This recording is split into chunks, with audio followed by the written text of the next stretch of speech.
egameni likaJesu siyabingelela ubaba nomama bengekho egameni likaJesu. Evangelist uShandu siyabingelela egameni likaJesu. Siyabingelela mama Mvangeli uKhathide egameni likaJesu.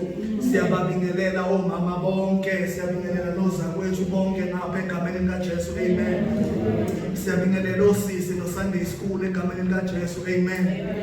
Ukube kuya ngami Shandu ngaba ngilivule neverse ngabe ngithi ngizomethe banjalo ngobuya yasikela uzongibona ngeswi ayisele ngizomethe banjalo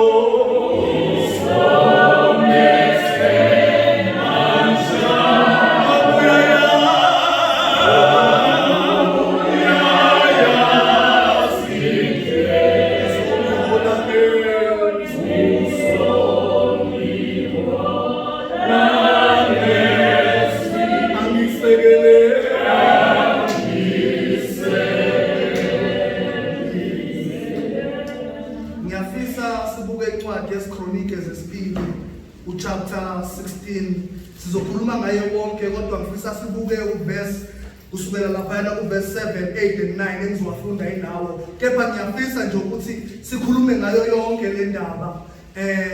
Ake nginikeze nje amavesi ukubhala emabhala. Sibambe uJeremiya 17 uverse 7, sibambe iHubo 125 sifunda uverse 2, sibambe sodlula kunawo ngeke wafunde nje sodlula kuwo sodlula sigijima sodlula izaga u3 chapter 3 verse 5 kuya ku10, Izaga chapter 4 verse 23, iHubo verse 37, sibambe verse 4 and 5. Mphinde bazalwane. Nawo sodlula nje kuwo asizukwafunda. Jeremiah 17 verse 7, iHubo 125 verse 2. Bese siya uProverbs chapter 3 verse 5 to 10. See Proverbs chapter 4 verse 23, iHubo 37 verse 4 and 5. Ngiyafisa ukufunda incwadi IziKronike zesibili chapter 16 verse 7, 8 and 9.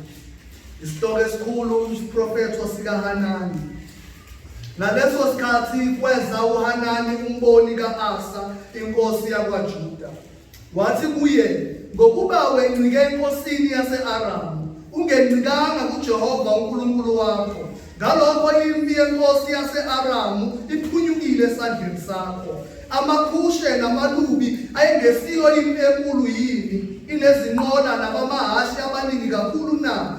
Kepha ngenxa yokwencika kwakho kuJehova wabanikela esandleni sakho. Ngokuba amehlo kaJehova aqalaza emhlabeni wonke, ukuba abe namandla kwabanhliziyo yabo iphelele kuye. Wenze ngobula kulento, ngokuba kusukela manje uyakuba nokulwa njalo. Baba wethu oyingcwele, izwi lakho leli liphilile linamandla. Siyakholwa ukuthi linguwe uphelele egameni likaJesu. Ukhuluma nje ngalokho ukuthanda wena, ngifihle mina egameni likaKristu Jesu waseNazaretha. Amen. Now kule story lesi sithola inkosi yesizwe sakwaJuda uAsa. Ekwakuyinkosi ehola isizwe sasinamandla kakhulu emthunzi. Isizwe sasinamandla, sasinqoba izizwe eziningi.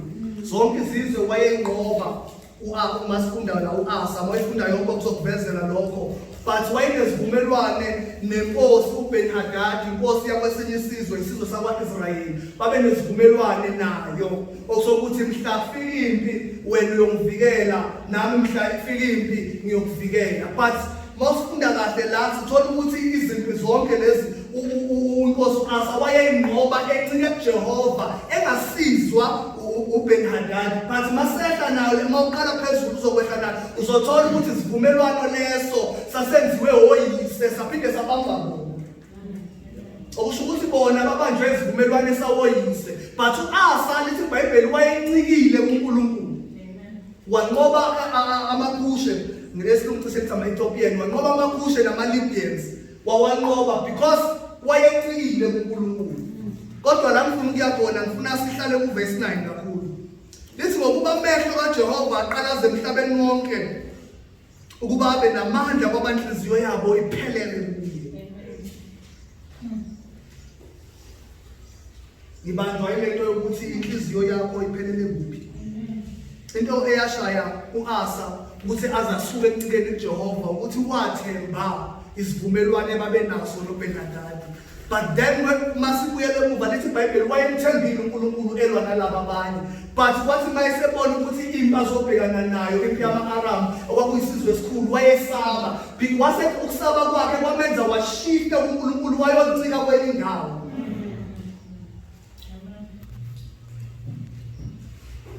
uNkulunkulu umthumelela umyalezo umprofethi uthi ngokuba amehlo kaNkulunkulu aqalaza emhlabeni wonke ukuze uNkulunkulu abe namandla kuloyo inhliziyo yakhe iphelele kuye. Amandla kaNkulunkulu atholakala ngokuphelelisa inhliziyo yakho kuNkulunkulu. Iphelela kanjani inhliziyo yomuntu kuNkulunkulu ngokuthemba uNkulunkulu yena yedwa. Once waqala wafuna ukuthembela nakwezinye izinto then kuzoba nenkinga. Kulama verse engikunike wona kukhona iverse elithi wothemba uNkulunkulu ngayo yonke inhliziyo yakho. Inkinga la iqala khona iqala enhliziyweni.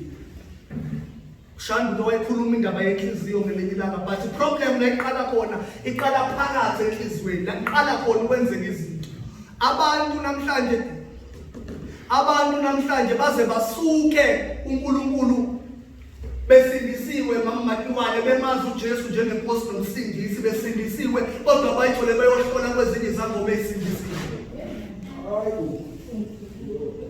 Abantu bashift ifocus kuNkulunkulu bafuna ukubambelela ezintweni eziphathekayo eqhamuka kuNkulunkulu. No bazama ngitheza ngomene isindisi one on one uhlola bazawani. Ukuyothenga i-anointing oil ahlukanga nje umuntu enkumbeni labakuswali babelohlola into eyodwa. Abantu mamzinhle bashift ifocus kuNkulunkulu because beyibona izinto zenzeka emhlabeni bafuna prosperity ngenkani. Inhliziyo yabantu ayiphelele kuNkulunkulu incikile ekuqondeni kwenhliziyo zabo. Inhliziyo zabantu aziphelele. Lithi iBhayibheli uNkulunkulu amehlakhe abheke emhlabeni ukuze abe namandla kuloyo inhliziyo yakhe iphelele kuye. Ukuphelelisa inhliziyo yakho kuNkulunkulu kunamafruit amaningi kakhulu. Yabona mawufunda uJeremiah 17 verse 7 lokutshela ukuthi ubusisiwe you will be blessed first. Ngokuthemba uNkulunkulu nje ngenhliziyo lithi ubusisiwe umuntu othemba lakhe linguJehova lisho njalo. So ngokuthemba nje kuNkulunkulu uyabusiseka. Ukuthemba uNkulunkulu ungancikile ezintweni ezithize. Umthemba uNkulunkulu ungancikile kokwakho ukuqonda. Because sinenkinga yokuthi sifuna ukukhonza uNkulunkulu ngendlela esithanda ngayo. Sifuna ukumkhonza ngendlela ekufuna thina ngayo because sifuna ukuncika ezintweni zethu. Ibandla namhlanje sinenkinga kakhulu angisho i-devoted to God. Ibandla likaKristu lisenkingeni ngenxa yama-capitalist okanye ngenxa yabonqwankulu ababona ukuthi kufanele bazodla imali yebandla.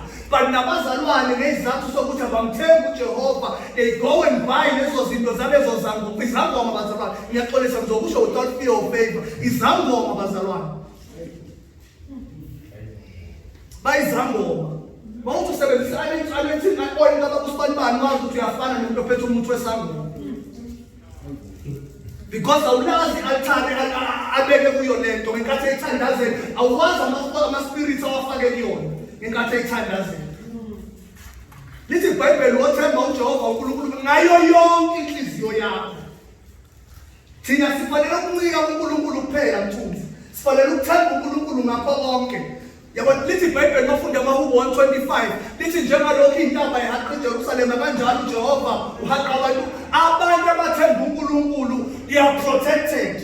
Asidingi ma-anointing oil nani ezosiprotect. Siprotectwa ukuthemba uNkulunkulu. Lithi iBhayibheli njengalokho intaba zihaqa eJerusalema kanjalo uJehova uhaqa abantu. Sivikelwa yilokho nje ukuthemba uNkulunkulu. Akukho okunye okusivikelayo. Kungaba ingozi ke ukuthi sihambe kangaka endleleni phinde sesibuza sikhihliwe ezangomeni zesintu sofaka ezangomeni zamaSuthu. Kungaba nje ingozi enkulu kakhulu sibandla sehambe kangaka. Sinenkinga yezangoma zamaSuthu zilibulela ibandla kaNkulunkulu. Abantu abakholwa namhlanje bakholwa ku-anointing oil. Abantu abakholwa namhlanje balinde ukuprofethwa ngamzini esontweni. Abantu abafuna ukuprotect over their lives. They want to be prophesied by someone. Because ibandla likaNkulunkulu lincike kokwalo uqondo. Mawufunda le story wena naso IziKronike uzothola ukuthi uAsa wafa egcineni. Ngenxa yokuthi azange amthembe uNkulunkulu wafa. Siphunyukwa na izinto besibambi lithi iBhayibheli ngenxa yokuthi uncikile wena enkosini uBenhadad impi yama-Aramu uNkulunkulu isiphunyukile esandleni sakho. Ezinye izinto zisiphunyuka noNkulunkulu ebeseyibekile esandleni sethu ngenxa yokuthi siyasuka ekuthembeni. Amanye ama-blessings awavalwanga umthakathi mthuzi. Awuloyanga kwezinye izinto. Siloya thina uqobo. Sisuke kuNkulunkulu. Sisuke lithi iBhayibheli impi yama-Aramu ayiphunyukiswanga ngokuthi yayizomqoba. Usho ukuthi wayeseyinqobile mayithi iphunyuke esandleni. Wayeseyinqobile engalandi nayo. Kunezimpi uNkulunkulu asiqobela zona singakazibi nokuzilwa. But zisikhula ngento eyodwa izinto mase sesiphakathi kwazo ukuthi ifocus yethu iyashifta bese sifuna ukuzama nathi. Into ehlula ibandla likaNkulunkulu iyodwa inhliziyo ephelele. Into ehlula ibandla likaNkulunkulu babulisi inhliziyo ephelele. Bekufanele abazalwane babe nenhliziyo ephelele kuNkulunkulu. Yabona? Mthunzi mina angeke ngize ngikusabe lokhu uNkulunkulu ngeke sabe ngikhuluma ngale nto. Yabo yabafundisa abathize ngiyasaba ukubiza amagama abantu. Kodwa nje angeke ngisabe ukusho ukuthi bayizango. Cha lokho angeke ngikusabe mama kubheka. Bayizango vele. Phela ukuhlola nasendumbeni liba 1-on-1 kanje ayenzi baba bayithuka. Nakhona same story ngoba kuyakhona. Same story. Inkinga ukuthi ngapha ngathi mathe ngapha ngathi qale angazi angitholi kahle kodwa ngathi yo grade yokuthenga yabona yokuthi ubhadala le moto ngapha lesudi kodwa ngoma. Anginankinga ngomgoma. Asikwazi uhamba siyongena ezangomeni bazona. Into esifana lezo zangoma ukuhlukana kwethu nokuthemba uNkulunkulu. Inhliziyo zethu azibethembi uNkulunkulu. Ama-Aramu aphumule esandleni sika-Asa ngenxa yokuthi u-Asa akamethembanga uNkulunkulu. Lithi iBhayibheli uNkulunkulu wayesewanikele esandleni sakhe ama-Aramu lawo. U-Asa even ama-blessings wethu uNkulunkulu usinikile siwaphethe ngezandla. The only problem ezokwenza ukuthi aphume esandleni sethu asimethembe uNkulunkulu. Angazi ukhona ungangiphelela masinyane nje ngokusheshsha okukhulu angifundele incwadi le Izaga 4:23. Sizova. Ungaphenye nje masinyane. Manje imidlalo ngibona ukuthi izovula. Izaga 4:23 fundeka kanje. Phezu kwakho konke okugcinayo gcina inhliziyo yakho ngokuba yilapho kuvela khona ukuphila. Amen. Unakho konke izinto ebalulekile ukuthi sibheke. Unakho konke mthunzi because ungethembi qala khona, ukwethemba qala khona, ukuthanda qala khona, nokuzonda qala khona. Solomon mayeloba la uthi inhliziyo iyona ekuphila. Shani wakhuluma enye into ngelinye ilanga wathi umuntu onenhliziyo engalunganga kubona ngisho amathambo omzimba wakhe. uNkulunkulu shani kulenyanga ngathi uNkulunkulu asiyolungisa inhliziyo. Singakhuluma ngezethu inhliziyo individual but neyebandla inhliziyo iyagula. Ibandla likaKristu liyagula inhliziyo yakhona. Inkinga simethemba uNkulunkulu ngokupheleleyo. Singenile nje siyasho ngomlomo sithi sisindisiwe. Kodwa izenkambo nokwenza ukukhuluma ezinye izinto. Asimethemba uNkulunkulu ukuthi angasiza kuloko. uNkulunkulu angayisiza yakhe impilo neyami impilo uNkulunkulu angayisiza. Only if ibandla lingathemba uNkulunkulu. Ngelinye ilanga siyokhuluma ngenhliziyo yebandla kodwa namhlanje sifuna sikhulume ngenhliziyo yomuntu individual. Ukuthi umuntu nomuntu akahamba ayobheka inhliziyo yakhe. That is why shandi kuneverse elithi sinabanye abazalwane banegama lokuthi bayaphila kanti bafile. It's not like they are dead but ukufika inhliziyo. Once inhliziyo yakho yaqala yangafisa okuhle yangaba nemidlinzo okuhle then izokubulala uyobona ngisho amathambo omzimba wakho. qaphela inhliziyo kukho konke ngoba iyona ephethe ukuphila. Inhliziyo iyona ephethe ukuphila. Lithi iBhayibheli mawufunda lencwadi le IziKronike ngimphezulu ngamavesi engawafundanga. Lithi iBhayibheli inkosi leyoBhenhadadi yahamba yayokhulumela lo uAsa nama-Aramu. Then uAsa wakhipha ingcebo endlini kaNkulunkulu. Lithi iBhayibheli wakhipha igolide endlini kaNkulunkulu shana. Wakhipha endlini kaNkulunkulu wayokunikeza uBhenhadadi. Kunezinto esinikela ngazo singaboni ukuthi sinikela ngazo kuSathane. Silokunikela ngemphefumulo yethu kuSathane singakusikhipha uthi ushaya imizimba yethu ithempeli likaNkulunkulu. uNkulunkulu uhlala la. Uma sikhipha igolide engcebo endlini kaNkulunkulu sikhipha umphefumulo wethu siyonikela ngawo kwamanye ama-altare. Singaboni ukuthi senzani. Siyahamba siyonikela siyayikhipha ingcebo endlini kaNkulunkulu. Sikhipha ingcebo endlini kaNkulunkulu. Umoya oyingcwele siyamcisha endlini kaNkulunkulu. Because imizimba yethu iyithempeli likaNkulunkulu. But then sibehave ngathi asikwazi lokho. Senza ngazathi asikwazi lokho ukuthi imizimba yethu sikhipha ingcebo. Waphuma umoya oyingcwele emzimbeni wakho awuhlukile noAsa owakhipha ingcebo endlini kaNkulunkulu. Once kwasuka umoya oyingcwele wayihambela ifuna ngikhululele phansi manje. Wayihambela wedwa awuhlukile noAsa owakhipha igolide endlini kaNkulunkulu wayonikela ngalo kwenye inkosi. Because the time umoya oyingcwele kushiya nakanjani khona ispirit esizokuphozesa. Umzimba ngeke uphile kungena spirit esiphila kuwo. Washiya umoya oyingcwele khona omunye umoya ozongena nakanjani surely. That is why shanda ukuvuka inkanuko emadodeni esepulpit eshumayela. Moya oyingcwele uphumile emzimbeni, igolide iphumile endlini kaNkulunkulu, ingcebo ayisekho endlini kaNkulunkulu. That is why sinabafundi abantu abayibiza ngabafundisi bebe beyigebengu bezoqola ibandla laNkulunkulu. Because umoya oyingcwele ubashiyile but iqala ukwenzeka enhlizweni zabo. Baqala babona ukuthi laba banemali kodwa leya mali thina siyayithola. And nathi sabavumela. uAsa wafa abazalwane wamlowo ukuthi wakhipha igolide endlini kaNkulunkulu wangamethemba uNkulunkulu. Kunezinto esikhipha emzimbeni yethu. Sixosha umoya oyingcwele ngokwenza kwethu senze ngathi asazi ukuthi lokho kuyamxosha umoya oyingcwele senohlala phansi. Senze ngathi asazi ukuthi lokho esikwenzayo kuyamxosha umoya oyingcwele ekubeni sazi. Namhlanje ushanda ezosithandazela nje asibengelizi uNkulunkulu. Ngiyafisa ukuthandaza nabazalwane abathi Nkosi naye yami inhliziyo nginikela kuwe. Iphelelise. Lithi iBhayibheli amehlo kaJehova semhlabeni ufuna nabo abayinhliziyo iphelele kuNkulunkulu. Ama blessings wethu akulokho ukuthi inhliziyo zethu ayiphelele kuNkulunkulu. Ngoba sikhuluma right now amehlo kaNkulunkulu abheke la. Afuna umuntu onenhliziyo ephelele kuNkulunkulu.